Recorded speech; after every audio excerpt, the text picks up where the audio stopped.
계획을 왜 안 하냐면 내 생각대로 내 계획대로 되지 않는 일이 선생님만 있었을까? 당연히 아니죠. 아니죠. 그러면 나도 계획을 짠 대로 막 안 되는 경우 많잖아. 나만 그럴까? 아니라고 난 생각하거든요. 보통 그래요. 대다수 분들이 계획한 대로 보통 안 돼요. 이게 되게 신기한 게 계획한 대로 안 되는데 딱 돌아보면 돼 있어요. 그래서 나는 계획은 하지 않고 아파트를 했는데 이제 그것도 규제 지역 갈지 비규제 지역 갈지 고민을 많이 했었어요. 근데 이제 월세 투자를 하기 위해서 또 시드머니를 조금 아껴야 되는 상황이다 보니까 제 나름대로 좀 합리적인 게 이제 비규제 아파트였고, 다양하게 평당 금액을 계속 찾아봤죠. 아직 시세가 덜 오른 아파트를 찾아봐서 나름 공부를 해서. 그때 선생님이 가진 무기는 시간이었잖아요. 맞습니다. 시간이 엄청나게 많으니까 막 다 조사할 수가 있었던 거네. 카페 가서 계속 평당 가격만 봤습니다. 안산이면 안산, 이천이면 이천, 이 수도권 내에서 계속 찾아봤어요. 그렇게 해서 이제 임장을 몇 군데 갖고 그 중에 하나가 있어서 계약을 하게 되었습니다. 지역 좀 물어봐도 돼요? 아, 네, 이천입니다. 경기도 이천에 아파트를 선생님은 그래도 갭이 좀 적은 대로 이거 갖고 내가 최대한 해야 되니까 전세 가격하고 시세하고 차이가 적은 대로 맞아요. 찾은 데가 이천에 아파트를 갭 투자로 매매를 한 거고, 그때 가격도 물어봐도 돼. 이제 3억 3천에 샀고 3억에 이제 전세를 놨습니다. 근데 집주인분이 파신 거고 주인이 이제 전세 세입자로 들어왔습니다. 그렇구나. 팔고 들어가셨어요. 살고 싶다고.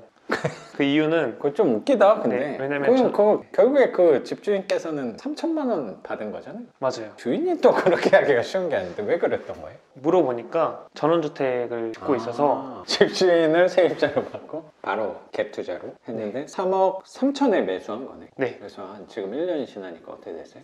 지금 신나게 또 자랑하는 거예요. 이거 자랑하고 싶은데 할 데가 없잖아요. 호가는 아마 4억대 지금 호가가 올라와 있는데 아직 실거래 찍힌 건 없어서 네, 그런 상황. 아니 우리는 호가비 이럴 때는 호가 믿으면 돼요. 호가 올라갔다고 팔 거 아니잖아요. 네, 맞아요. 그러니까 뭐 중요하지 않아. 그냥 4억이구나.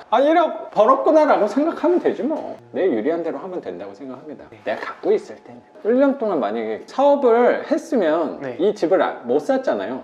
맞아요. 1년 동안 1억 쉽지 않잖아. 아무리 그쵸. 선생님 사업 재능이 있는 사람이긴 하지만 요식업 해가지고 1억을 소득을 순수익을 내기가 이거는 쉽지 않죠. 네.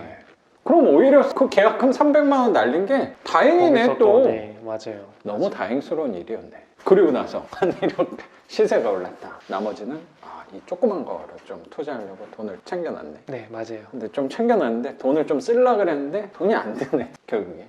맞습니다. 그래 이거 다행스럽다는 생각이 좀 드네. 지금 생각해보면 정말 다행이죠. 그러니까 그래서 이 빌라 쪽으로 생각을 한 거예요. 현금 흐름을 만들고 싶어서 선생님 교육을 듣고 선생님처럼 현금 흐름을 만들고 싶다. 경제적인 자유를 이젠 달성을 조금 목표로 잡고 그때부터 이제 월세 투자를 전념했습니다.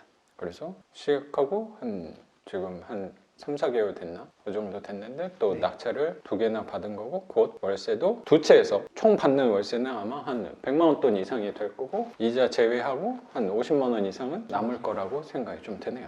맞습니다. 이거를 좀 들어보니까 선생님 말씀대로 다행이네. 그리고 나는 또 생각을 한 게 뭐냐면 계획을 짜잖아요. 전 사실 계획을 잘 안 짜거든요. 계획을 안 짜는 이유 중에 하나가 뭐냐면 방향은 설정은 하죠. 내가 절로는 가야겠다. 저 같은 경우는 글은 계속 써야겠다. 수업은 계속 해야겠다. 유튜브는 계속 해야겠다. 이런 방향은 설정은 해놨어. 근데 수업을 하기 위해서 계획을 어떻게 나중에 이때 되면 얼마만큼 하고 이때 되면 얼마만큼 하고 시간별로 일자별로 계획을 그런 거는 하진 않는 것 같아요. 계획을 왜 안 하냐면 선생님만 계획을 짰을 때 그런 일이 있었을까? 내 생각대로 내 계획대로 되지 않는 일이 선생님만 있었을까? 당연히 아니죠. 아니죠.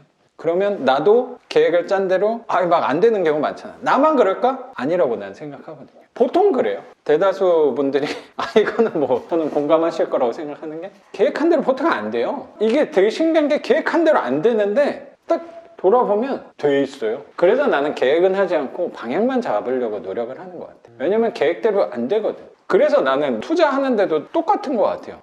나는 언제쯤 몇 채, 월세는 얼마 받고 그런 거는 별로 생각 안 하는 것 같아요. 그냥 내가 투자를 계속 해야지라고만 생각을 하는 것 같아요. 왜냐면 자꾸 계획을 잡았을 때 뭐 장점도 좋은 점도 분명히 있죠. 그럼 내가 동기부여도 되고 약간 나태해지는 경우가 있잖아.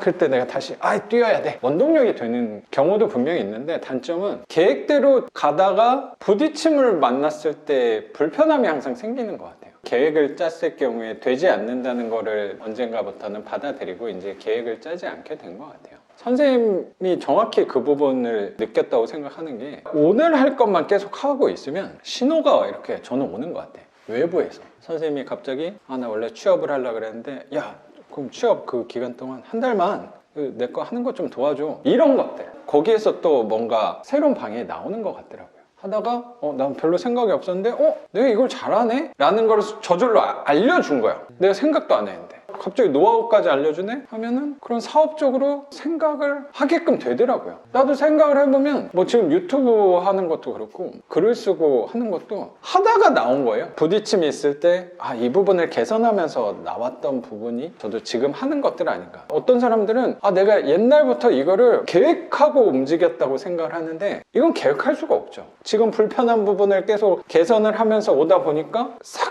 들어맞는 느낌이 되게 드는 것 같아요. 어쩌면 계획한 것처럼 움직였다는 생각까지도 들어요. 맞아요. 뭔가 자연스럽게 맞춰서 간 거잖아. 그래서 저는 항상 맞춰서 가려고 노력을 하는 것 같아요. 굉장히 공감이 가요. 투자할 때도 부동산 규제 더 강화하는 거야, 거기서 불평을 하는 게 아니고 그럼 요 규제가 왔을 때 이런 부분으로 움직이면 맞춰서. 되지 않을까? 네. 명도할 때도 막 어깨 문신 이런 분들을 만나도 선생님도 앞으로 계속 할 건데 그런 분들을 또 안 만난다는 보장은 없잖아요. 저도 마찬가지고. 이런 방향으로 해보서 맞춰가는 게 더 현명한 거 아닌가 라고 하면서 왔더니, 돌아보니까 이게 나한테 시련과 불편함을 준 게 아니고 오히려 도와준 일이었구나 라는 생각이 저는 좀 드는 것 같아요. 맞습니다. 너무 동의를 잘 해주셨어요. 너무 공감이 가고, 저도 어떻게 네. 보면 계획을 한 게 아니잖아요. 그 상황에 맞춰서 최고의 방법을 제 나름대로 생각을 하다 보니까 지금의 결과가 또 나왔고, 앞으로도 선생님 말씀처럼 좀 상황에 맞춰서 저도 좀 움직여 보려고 노력을 많이 하고 있습니다. 그래요? 나도 그렇게 살고 있거든요. 네. 적어도 선생님하고 나한테는 맞는 방법인 것 같아요. 그게 뭐 누가 알려주지 않아도 내 느낌이, 내 마음이 그게 맞다는 생각이 드는 것 같아요. 이게 좀 마음이 더 편한 거야, 그렇게 했을 맞아요. 때. 그럼 이렇게 하면 되겠구나 라고 생각이 전 좀 드는 것 같아요. 그리고